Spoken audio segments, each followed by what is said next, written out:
Assalamualaikum warahmatullahi wabarakatuh. Perkenalkan, nama saya Muhammad Nurkin, kelas 2 PA.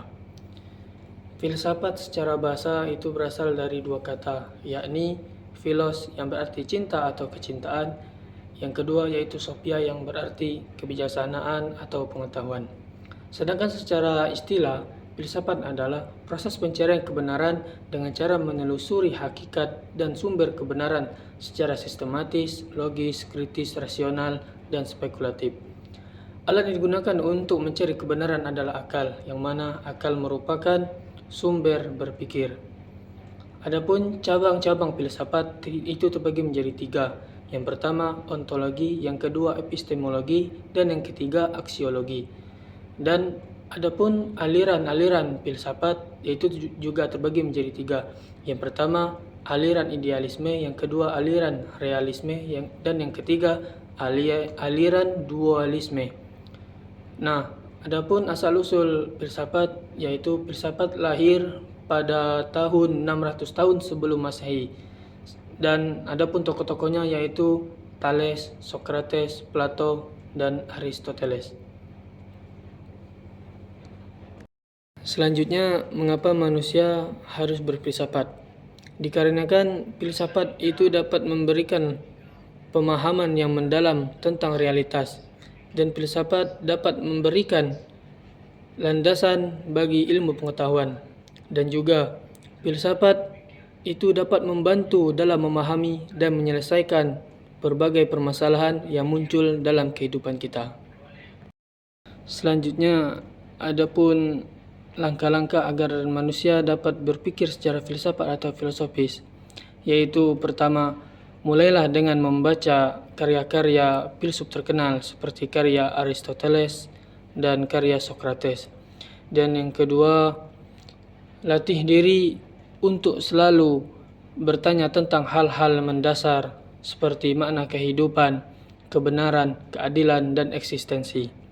Dan yang nomor 3, biasakan terlibat dalam diskusi dan debat dengan orang lain tentang topik-topik filsafat.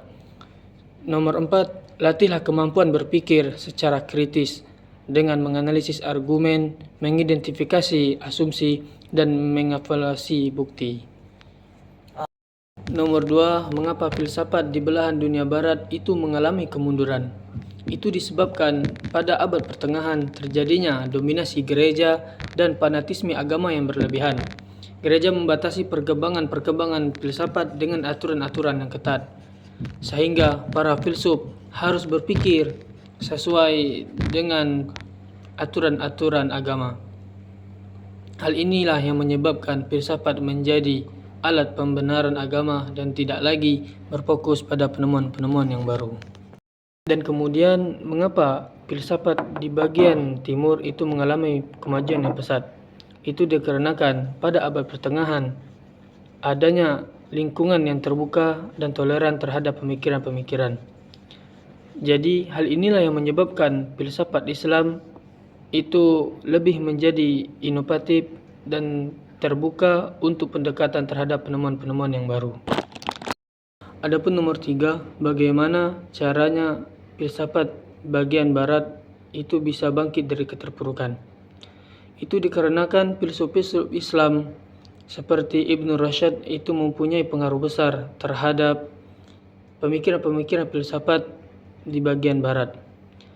Dan juga Renaissance dan Aufklärung merupakan periode di mana filsafat dan ilmu pengetahuan itu mulai bangkit. Renaissance diawali dengan pergerakan humanisme yang menekankan pentingnya kembali kepada sumber-sumber klasik Yunani dan Romawi. Kemudian hikmah yang dapat diambil dari Renaissance dan Aufklärung yaitu bahwa perubahan atau pergerakan budaya itu dapat berpengaruh di dalam kehidupan baik di segi apapun. Nomor 4, kedudukan filsafat dalam Islam itu mengalami pasang surut, yaitu dimuliakan dan dikecam. Pergulatan dan perdebatannya sangat panjang dan melelahkan sampai saat ini. Ada yang berpendapat bahwa filsafat itu relevan dengan ajaran Islam, dan ada juga yang berpendapat bahwa ilmu filsafat itu adalah perbuatan yang sesat. Adapun perspektif yang membolehkan filsafat, yaitu dalam ajaran Islam, filsafat dapat diterima jika diintegrasikan dengan ajaran agama. Filsuf-filsuf Islam seperti Al-Kindi, Al-Farabi, dan Ibnu Sina, mereka itu berusaha menerjemahkan dan mengembangkan filsafat Yunani dalam konteks Islam.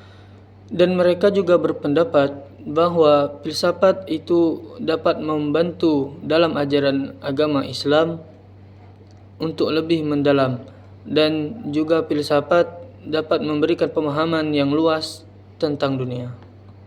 Sedangkan perspektif yang tidak membolehkan filsafat, ada juga yang berpendapat bahwa filsafat itu bertentangan dengan ajaran agama Islam. Filsuf-filsuf seperti Al-Ghazali menekankan bahwa pentingnya iman dan wahyu dalam memahami dunia. Mereka berpendapat bahwa filsafat dapat mengarahkan manusia mencari kebenaran melalui akal, yang dapat mengarahkan manusia dari jalan yang benar. Dan yang terakhir, nomor 5, pentingnya menjaga kualitas akal dikarenakan manusia itu diangkat derajat kemuliaannya itu melalui potensi akal yang dimilikinya. Jikalau akalnya sehat, maka dapat membantu manusia memahami dunia dan tujuan yang benar. Dan sebaliknya, jikalau akal sakit, maka dapat menyebabkan perpikiran manusia yang tidak benar dan melanggar aturan-aturan kebenaran. Juga pentingnya menjaga kualitas hati, dikarenakan jika hati suci, maka dapat menampakkan kesucian dan kejernihan.